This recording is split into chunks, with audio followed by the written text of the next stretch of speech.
All right, welcome back to the House Judiciary Committee this Thursday afternoon, March 12th. We're taking a look at H606, draft number 2.1. Has some amendments based on the testimony that we had yesterday morning. I'll just run through what the amendments are. Eric apparently not available. They're relatively straightforward. If there are some more technical questions, we'll make sure that we get Eric in here. On the section 1 on line 18, it changes to the reference for firearm, definition of firearms based on testimony yesterday. I at least agreed that that made a lot more sense. I will defer the testimony that we had from Chris Bradley yesterday on that. Moving ahead, there was a second amendment in here on page 7, and that was language based on the issue that Representative Oliver raised as far as for fugitive from justice.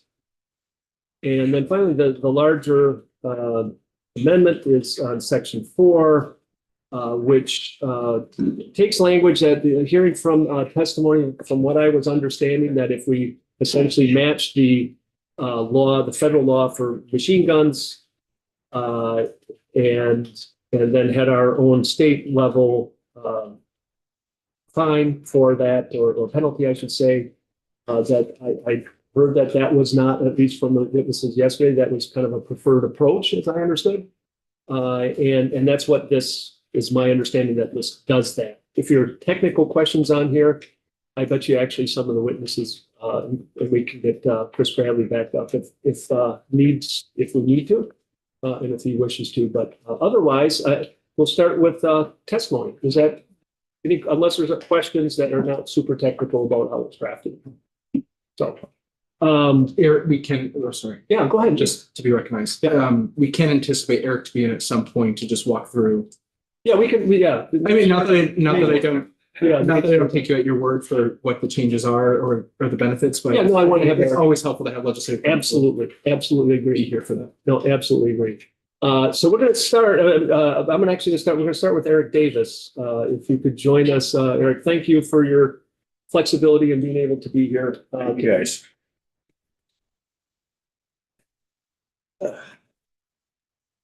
Okay, for the record, my name is Eric Davis. I am president of the Gun Owners of Vermont. We are an all-volunteer, nonprofit, a group that's dedicated to the preservation of the right to keep and bear arms.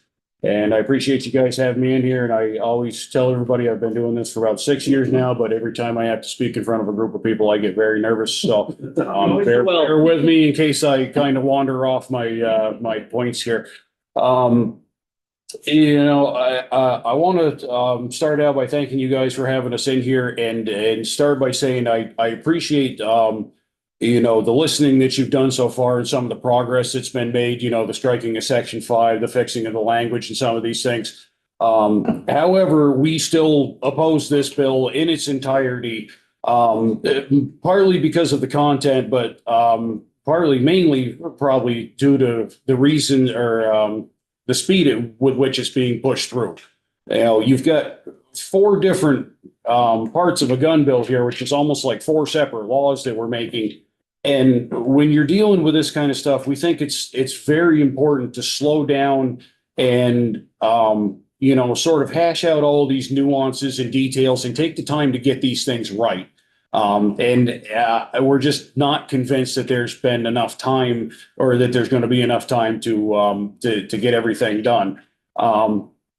So I guess I'll just kind of go through the points that are left on this bill here. I'm not going to beat you guys up with a whole bunch of technical details and bore everybody to death. I'm just going to kind of give you some a little bit of insight and some thoughts to kind of maybe help you guys see it from our perspective, and maybe touch on some stuff that hasn't been brought up yet. So I'm actually going to work backwards. I'm going to start with section 4 and work backwards because I have the most to say about section 1. So starting out with section 4, the prohibition on machine guns and things of the like. I'll start by saying we appreciate you guys putting the work into this and striking the language about the rapid fire stuff that was very problematic and was going to open a whole can of worms. And we appreciate the work that you've done on this section. However, we still oppose this as a matter of principle, mostly because we believe that the Second Amendment does protect machine guns and you should be allowed to own one. There's a whole huge conversation to be had around that about how the NFA is unconstitutional legislation. We believe the Miller decision was flawed, that upheld it. And under the Bruin scrutiny, this law might be in serious trouble. And that's a conversation to be had. It's a very lengthy, in-depth conversation. This probably isn't the time or the place to have that, but that conversation needs to be had. We also disapprove of the methodology of Section 4. And we've said this for a long time, where you sort of take a blanket ban of devices and you punish everybody with it because of something somebody did or something that could theoretically happen with these devices. We think that's a flawed approach, and it's not the way this issue should be, should be approached. That being said, sections 1 through 3 are almost sort of leaning in the direction of what we've been saying for a long time here, and that's focus on the individuals, focus on the behavior, and don't focus on the guns, right? That's the drum we've kind of been beating for a long time here, and we bill ourselves as a no compromise gun rights organization, right? We think all gun laws are unconstitutional and they should pretty much be off the table. But that said, if you guys are going to go down this road, you've almost got the right approach with sections 1 through 3 here, where you're focusing on the individual, on the behavior, and how to properly treat that behavior to sort of reconcile all these things. However, there's still a lot of nuance in each one of these sections. Section 3, for instance, I almost don't feel ready to comment on this because of the I feel like I haven't read it enough and thought about it enough and kind of digested it enough to really give an accurate testimony or to be thorough enough about it. But I did have a couple quick questions on this one section, and these are just something for you to think about. You guys don't have to answer me, but what happens to a person who's been ordered by a judge to have a mental evaluation and they pass that evaluation? Does that court order trigger the loss of rights? Simply by saying, having a judge say, we're going to send you for a mental evaluation, and then, a guy goes to the doctor and doctor says, well, he's a little goofy, but he's all right, I guess, and sends him on his way. Does the guy lose his rights? Does he pop up on a NICS check? What happens with all that? So But we usually don't answer questions, but I'm sorry, I didn't mean to. that's Yeah. fine. I will go ahead just to explain a little bit further. I respect you being in here and raising that. So there's a whole process that is followed in the court of law on whether to have an order of hospitalization or order of non-hospitalization, meaning that somebody is a danger to themselves or others because of a mental illness, and that's what's causing the danger. So there's requirements for psychiatric exams. There's a whole process for determining this. So if your scenario doesn't go through that process, so that person hasn't lost it. Okay. It's if they have that order, or if the other component is that if they're found to be not guilty by reason of insanity or incompetent to stand trial, and the underlying charges are related or would ban that person from having a firearm, that's the other situation where mental illness comes into the equation. Okay. And I would just note again, and I think I noted the other days, this captures fewer people than what the federal law does. Okay. And it also allows people to regain their rights, at least under state law, much more easily than under federal law. Though obviously the federal law, the person would still be subject to the federal law. We can't do anything about that. So I just wanted to make that clear. Sure. No, and thank you. And thank you for taking the time to clarify that. I didn't mean to try to ask questions to the committee. No. Just kind of a thought to throw out there. Absolutely. But that is it. Thank you for the clarification on that. But there was that point. And the other point I had with section 3 is that, you obviously want to get people who are in need of mental health. You want to get them that help that they need. But could you possibly be discouraging people from coming forward and saying, hey, I'm having some trouble here. I need help, because they're afraid that they might get caught up in this system. And I actually hadn't heard about this till yesterday. Somebody told me about a guy they got up north, I guess. Guy was he was a Marine, a veteran, all that stuff, and was having some trouble. I guess they changed his medication, and he started having a real bad time with it. Started hearing voices, started having some bad thoughts, and called up the hotline and said, hey, I need some help here. I'm having a tough time. Somehow or another got transferred to the state police.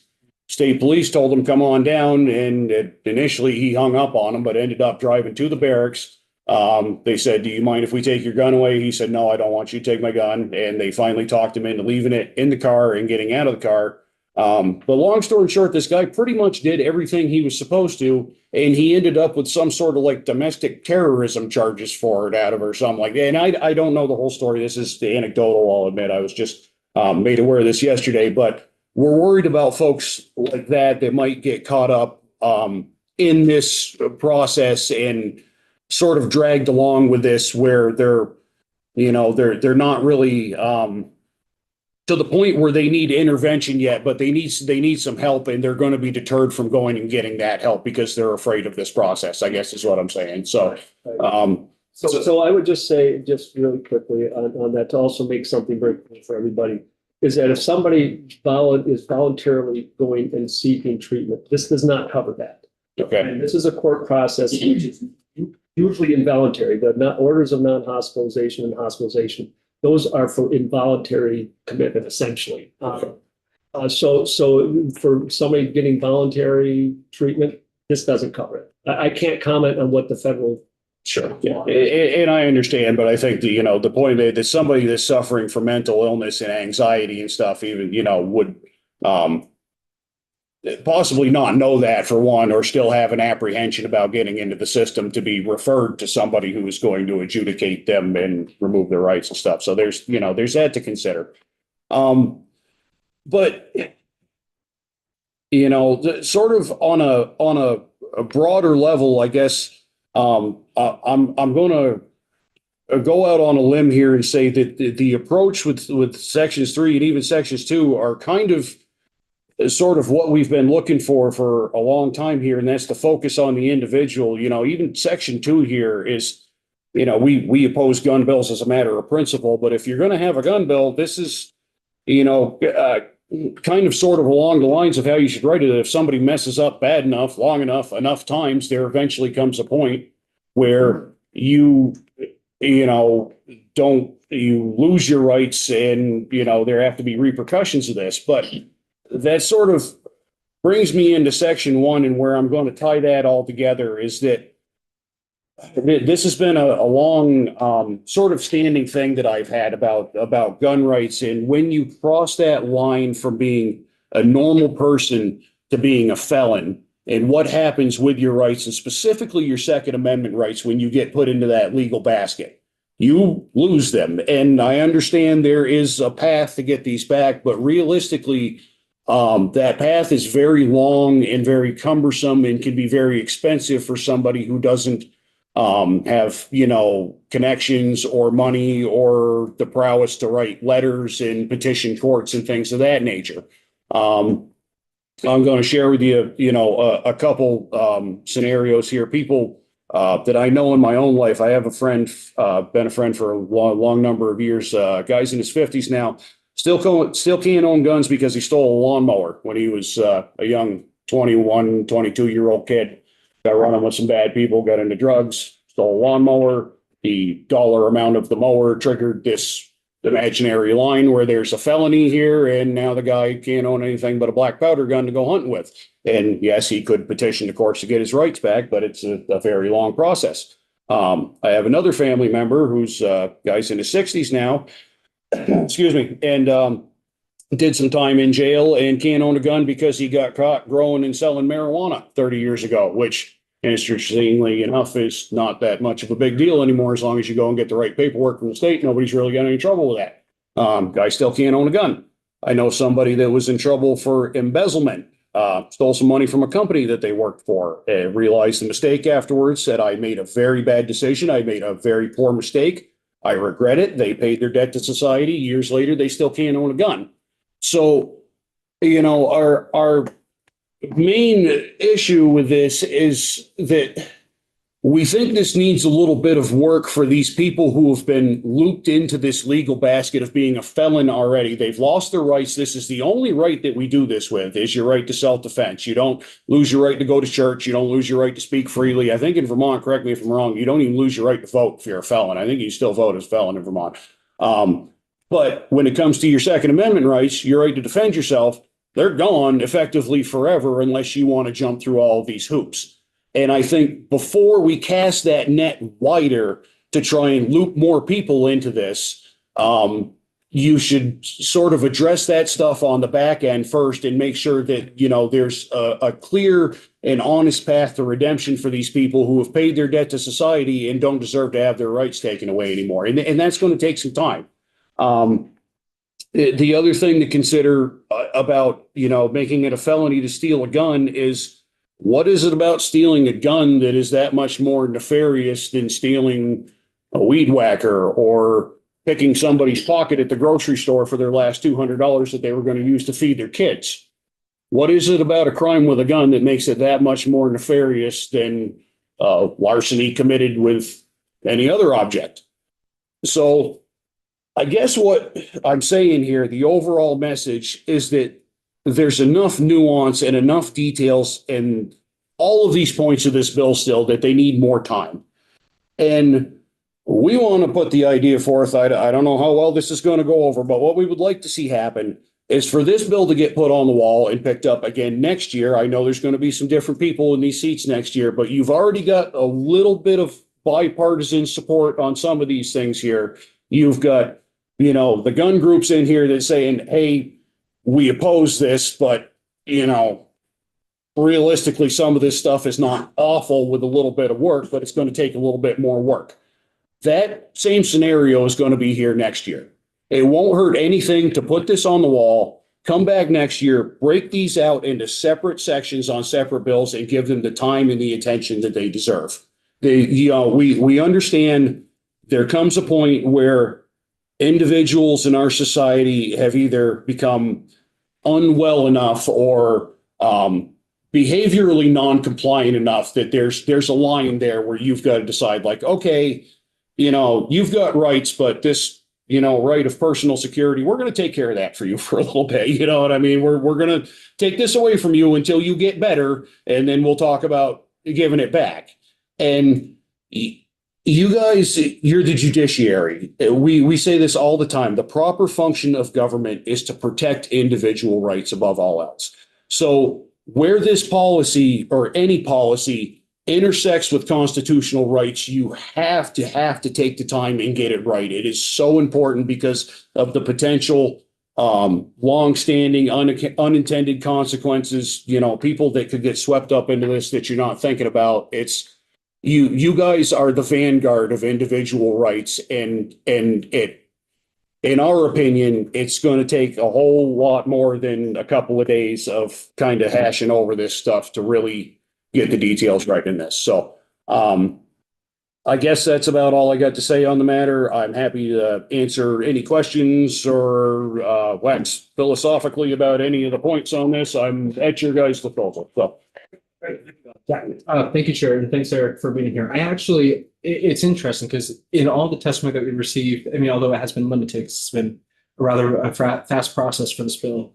The concept of restorative justice for gun owners is not something that has come up as of yet. And I'm curious, and now I turn to the chair, I'm wondering if there is a compromise section that could be added to the bill to allow for some kind of restorative justice and competency provision to allow, like, the individuals that Eric talked about. These are normal Vermonters who, we certainly took up embezzlement last session, and we removed that from, a series of crimes that that people could have expunged from the record. We talk about marijuana possession and growing. It seems like there has been a change of the times, and I think maybe there could be an effort amongst you, Chair, and then also all the members of this committee to come up with some kind of concept of compromise to create a restorative justice program for gun owners. I mean, I think that would be a very interesting concept for many of us to entertain. Right. Yeah, I mean, so I think where that has to be looked at, frankly, is in what can be done with documents or that are sealed. So this kind of felony theft is something that can be sealed. And right now, the sealing doesn't keep it from staying in the NICS system. Frankly, I was not a fan of that, but the bill that came over from the administration had that language in there that sealing would not, that sealed documents could still be used there. I would say that's the place to look. I think that's a bigger discussion that we could have. Next biennium, I'm happy to have that. But that's, I think, where one gets the rights, one gets many rights restored when they have their offense sealed. But one of the rights is not to get the firearms back. And we should look at that. Yeah, I appreciate your willingness to do that. It just seems like this would be a really prudent time to take it up, especially given, where both sides are on the committee on this. And I think, we, not to mix any bones, I think we all know where the vote is probably going to come down on this piece of legislation specifically. But it seems like that maybe would go a long way, even just to entertain further testimony on it. If we had more time, I'd be inclined, but I mean, the clock is ticking. Yeah, I guess maybe that's my frustration and my concern is that we could come up with a great piece of legislation that all of us could support if we were just given more time to do it. So not so much a question for you, Eric, but I appreciate your comments and where you're guiding the conversation, because that is a perspective that hadn't been shared in this room before, and maybe that's where we need to move the needle to actually help Vermonters instead of penalizing them. Any other questions for Eric? Thank you again. It's always good to have you back. You don't like coming back because that means we're dealing with the fire. Well, it's not my favorite place to be, but I appreciate you guys having me. That you bring to us. So do you think we're going to lose Matt if we don't get him right away, or shall I go to us next? I'd say go next. Yeah, I'll go to the next person. So Just a clarifying question about that. Aren't felons barred by federal law from possessing firearms? well, that's the other thing. Okay. But Just I mean, wanted to it's make like that clear. right. I just want to check my understanding of that. Yeah, It's not. You make a good point, but I think there may be different crimes Right. that are But considered. broadly speaking, it is a federal law that if you are guilty of a felony, you may not possess a gun, right? Okay, just wanted to check that. Keep on thinking just state law, but there is that federal law hanging out there. So we'll go to Suzanne Laurie, if you could join us. Thank you for being here, Suzanne. I appreciate it. And sorry we couldn't fit you in yesterday morning. Okay. Thanks for your flexibility. Sure. Good afternoon. Thank you for all coming back today. Yesterday, we heard a lot about legal and policy issues. Today, I want to share with you a personal story. My name is Suzanne Lurie, and I live in Charlotte. I'm here today as a gun violence survivor and as someone who believes we can and must do better. My personal story is not unique. The consequences of gun violence have far-reaching ripple effects that impact the lives of too many people. In 1987, I was in law school when I received a call that would change the life of my family forever.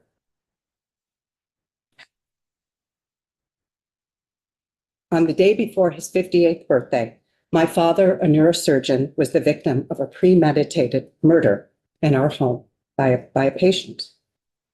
My mother was also shot. She survived her injuries, but later, in large measure due to the trauma, she died.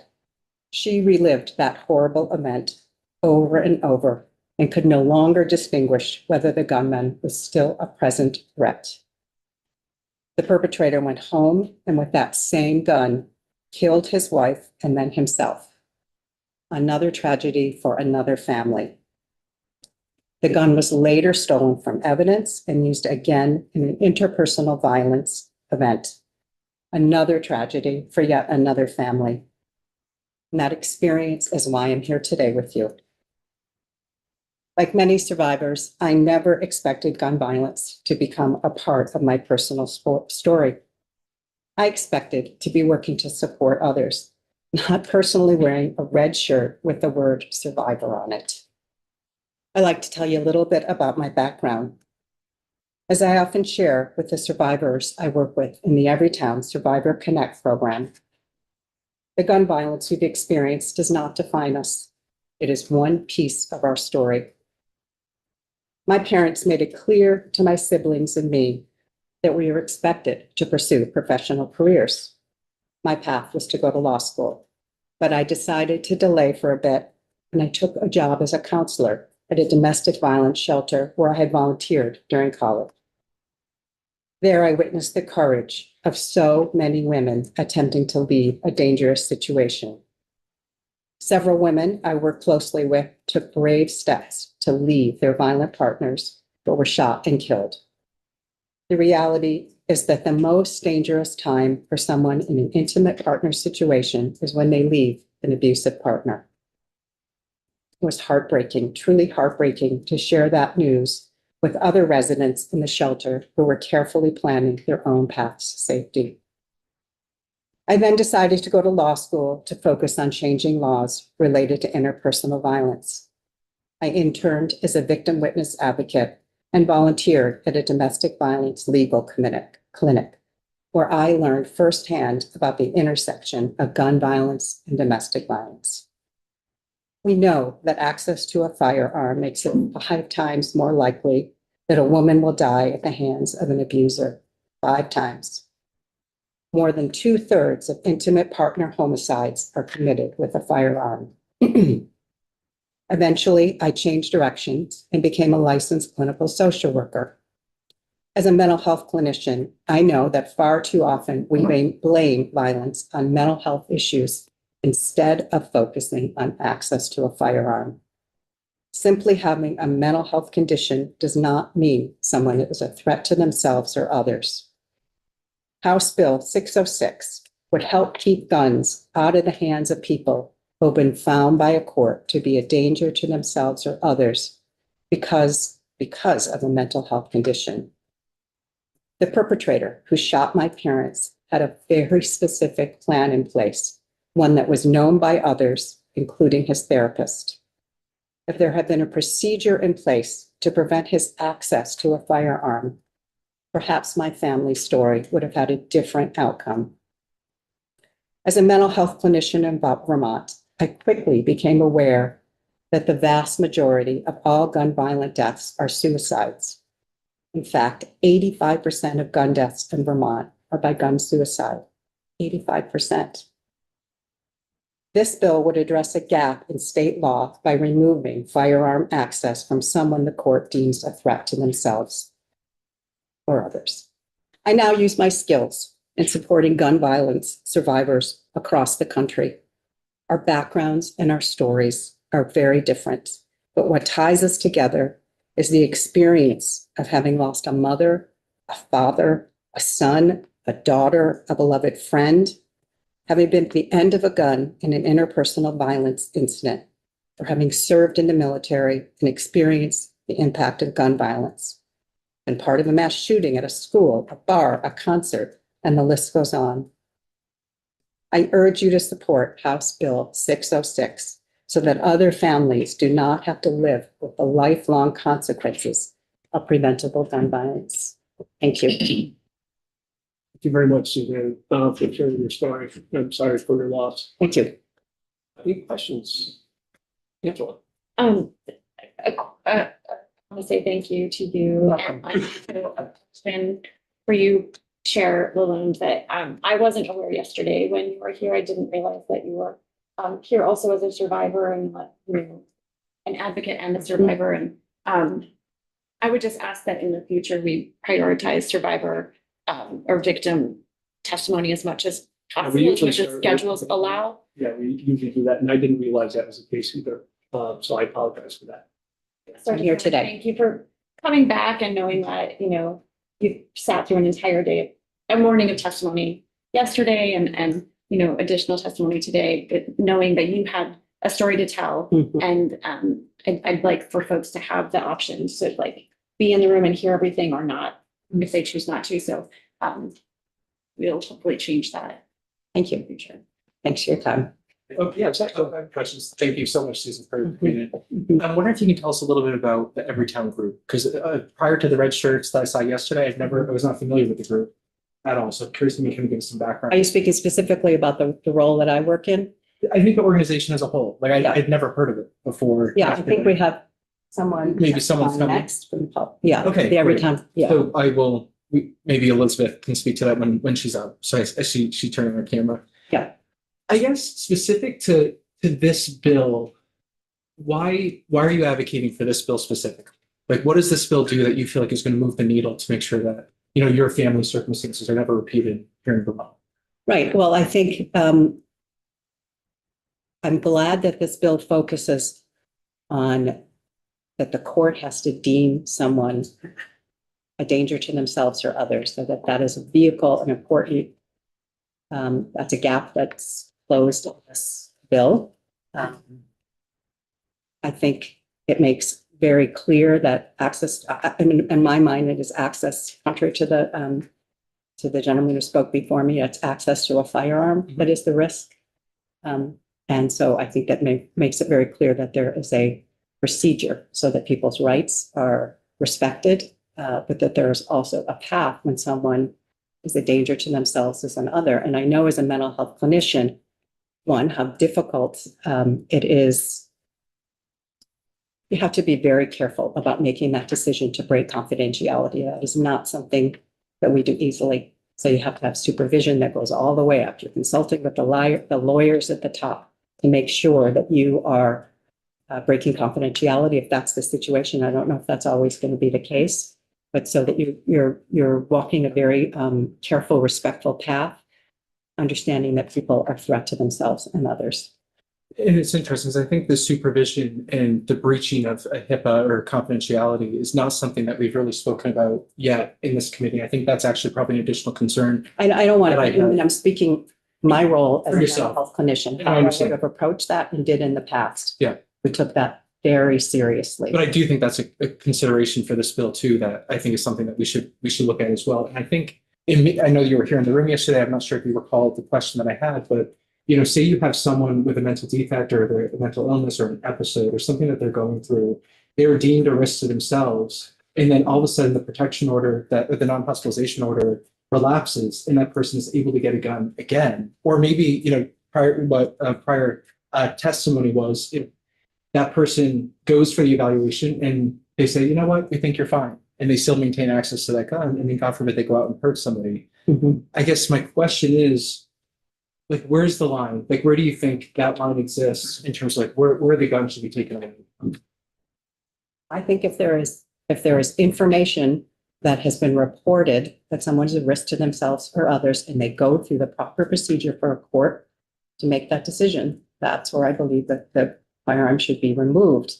Should that person, we talked about the process for them to be able to restore their rights.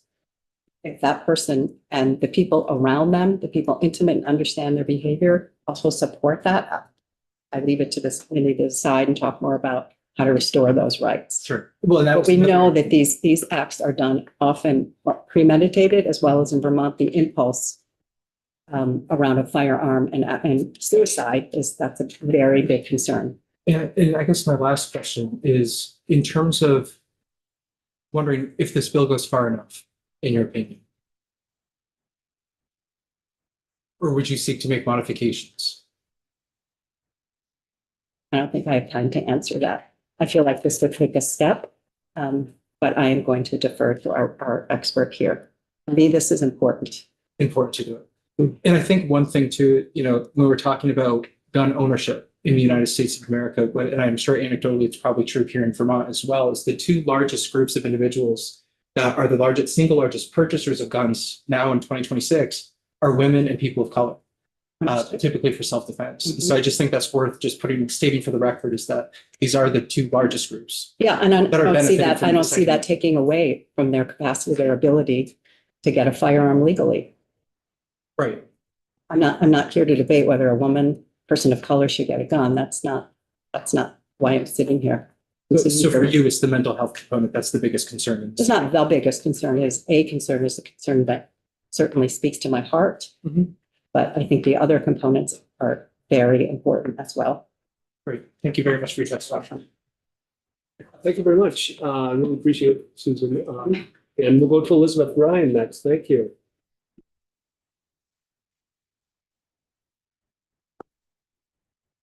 So good afternoon. Thank you so much for having me, Chair Lalonde and distinguished members of the committee.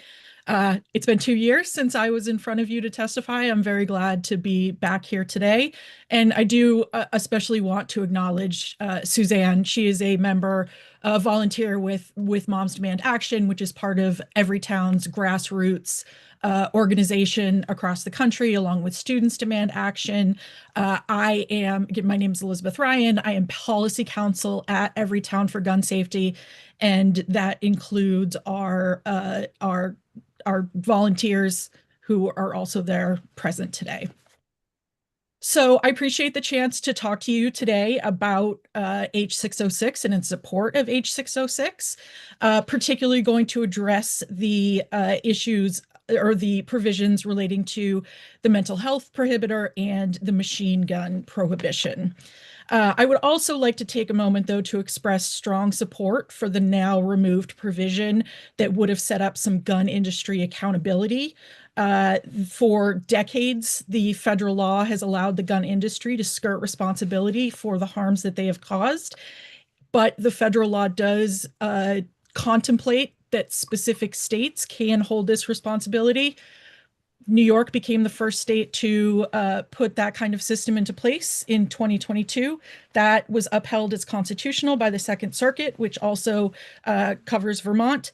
And I do hope to be here next session to talk to you about that bill comprehensively.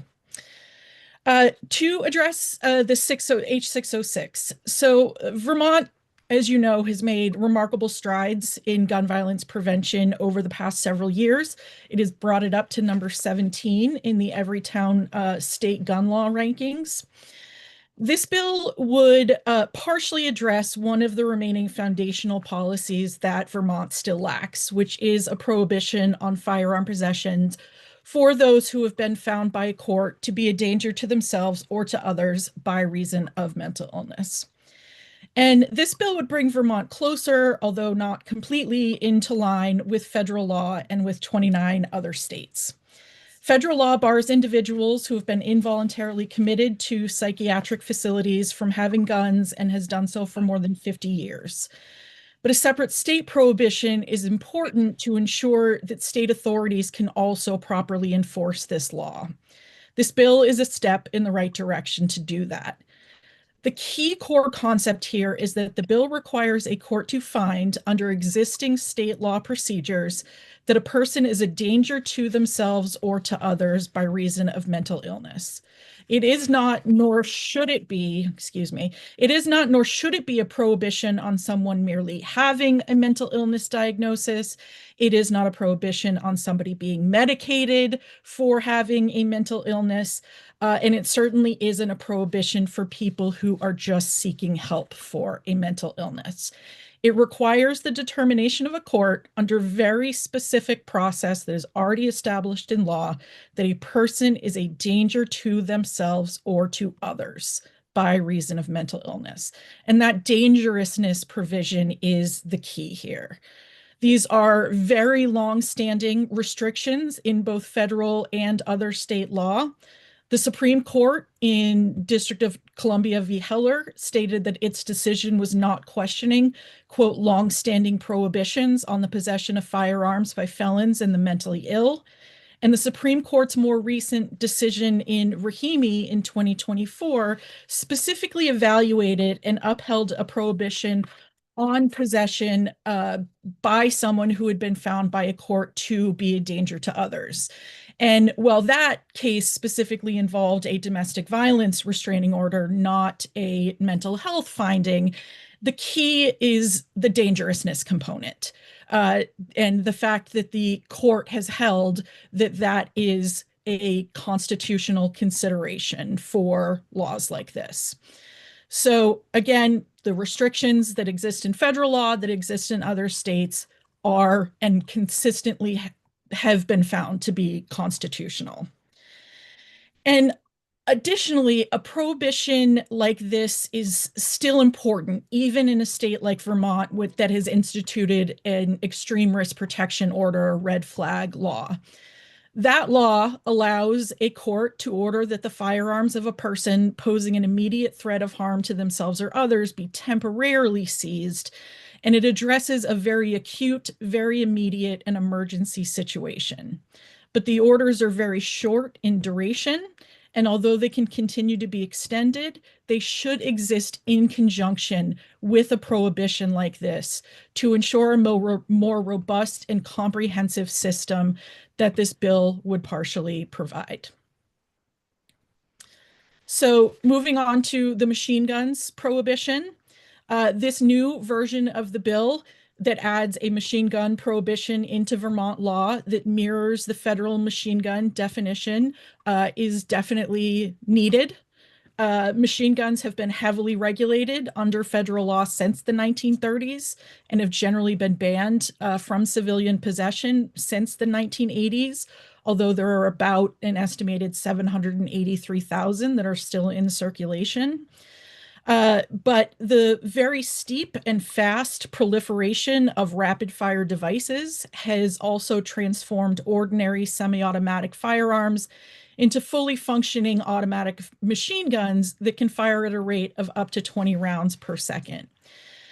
Vermont has recognized the danger of those conversion devices when it enacted a bump stock ban after that type of device was used to massacre more than 60 people at a concert in Las Vegas. Vermont is one of the only remaining states that does not have a specific state level ban on machine guns. So this bill would rectify that basic missing piece. By mirroring the federal definition, it would also cover some types of rapid fire devices, including switches, which have been found to qualify as machine guns under federal law. So we strongly support this basic step, but also hope that a broader and admittedly more complex and complicated issue of rapid fire devices is brought back next session. 29 other states, including some deeply red states like Mississippi, like Alabama, have passed bans on auto sears and on Glock switches. These are an increasingly deadly, increasingly common problem. And a step in banning machine guns covers part of that problem, and we support it, but again, hope to be back next year to talk about that further. Questions for Elizabeth? Go ahead. Thank you, Chair. Thanks, Elizabeth, for being here. So I guess the question that I had asked the prior witness, Suzanne, is if you can just give a little bit of background on Everytown, when you guys were founded. Sure. Are you a C3, a C4? I'm just kind of curious, who are you as an entity? Sure. So Everytown for Gun Safety was founded, its very beginnings were founded the day after the Sandy Hook massacre back in 2012. That's when what would become Moms Demand Action was formed as a volunteer contingent. It then developed into another portion developed into what's called Mayors Against Illegal Guns, which was founded by then Mayors Bloomberg in New York and Menino in Boston. And it has now grown to the largest gun violence prevention organization in the country. We have both C4 and C3 components. We focus on both legislative and non-legislative policy at both the state level and at the federal level. We have we've had more than 11 million people across the United States involved in at least some part of our movement. Wow. Very extensive. And I appreciate the background just so that we can all kind of level set, because I'm sure some people in the room are more familiar with you all and some of us are just getting up to speed. Specific to Bill 606, I'm curious if, in your research and your advocacy, if you've come across any examples where criminal penalties measurably reduce gun violence. So Everytown is generally neutral on penalties associated with gun crimes. Our focus is on prevention and the bills that lead to prevention. We believe that the penalty provisions are best left up to legislators like yourself.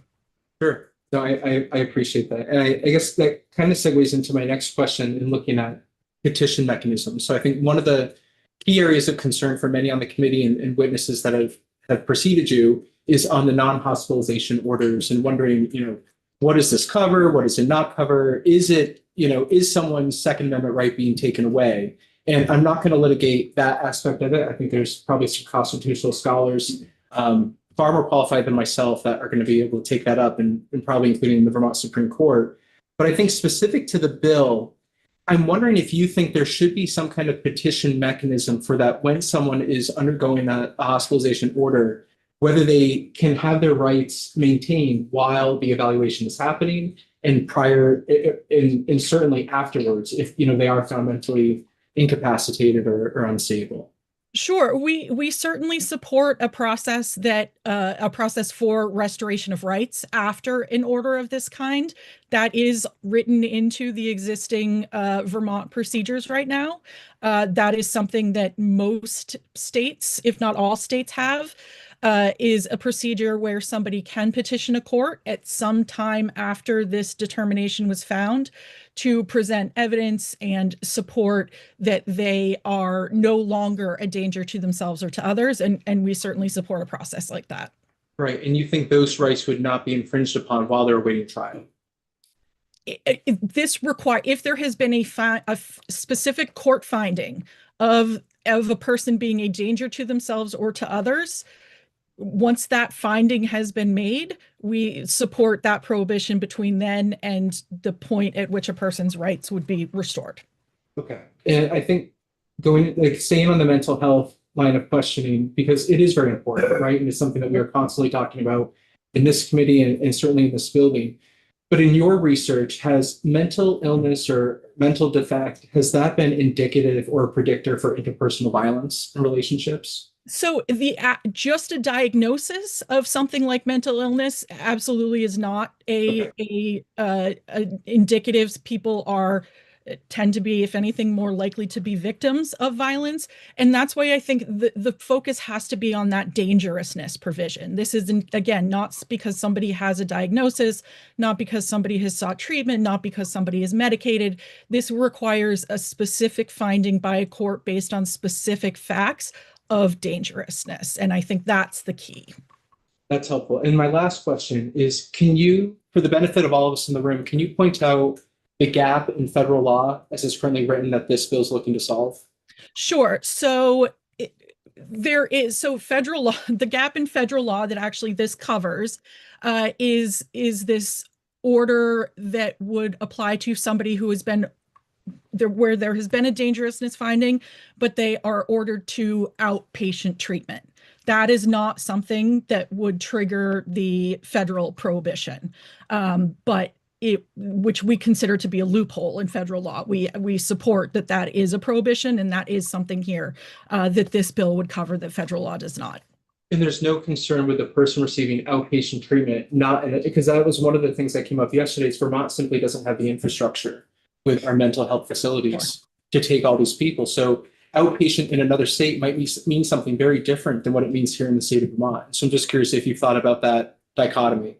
I think the key is the dangerousness provision. The fact that Vermont has the ability to order outpatient treatment, I think is great. I think that's an option that a lot of other states don't always have. But again, I think the key is on the dangerousness, not necessarily the commitment part of this consideration. Thank you very much. Ian. Hey, just one quick question. I think you said earlier that under federal law, a Glock with a switch is considered a machine gun. Is that written into the federal statute, or is that through case law? Can you just elaborate on it? Sure. So that has been found. So the definition that is in this newest version of 606 is, except for the last sentence, word for word, what is in the federal law. And so that includes that language. which is Line. the common, so this is on page 8. The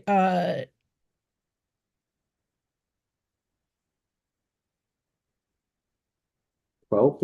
a weapon that shoots, so the term includes a frame or receiver of any such weapon, any part designed and intended solely and exclusively, or combination of parts designed and intended for use in converting a weapon into a machine gun. So case law has found that certain devices do fall under that definition of machine gun. Do you have the case, like the federal case? So I can get that for you, But- certainly. So I think, isn't the ATF, don't they have promulgated like what Yes, qualifies under this? I think that's what is important. yes.